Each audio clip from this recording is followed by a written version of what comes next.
Ahoj, pojď si se mnou zabavit další objednávku, ve které se nachází tady tahle kačenková klíčenka a pak jsem na zakázku háčkovala tady tuhle kočičí klíčenku podle fotky.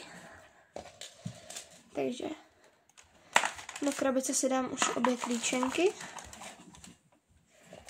přidám dáreček a taky děkovnou kartičku.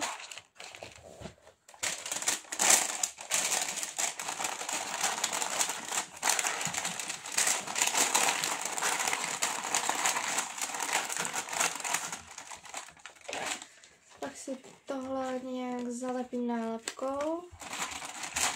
Pokusím se o to, aby to drželo aspoň trochu.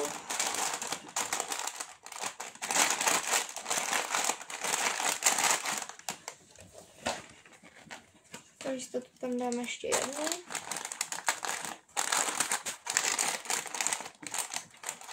Tak, teď už se to jenom zavřu.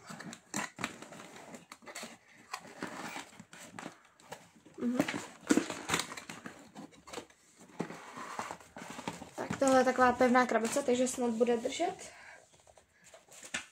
A já zase přidám ještě ty dvě nálepky, co byly uvnitř.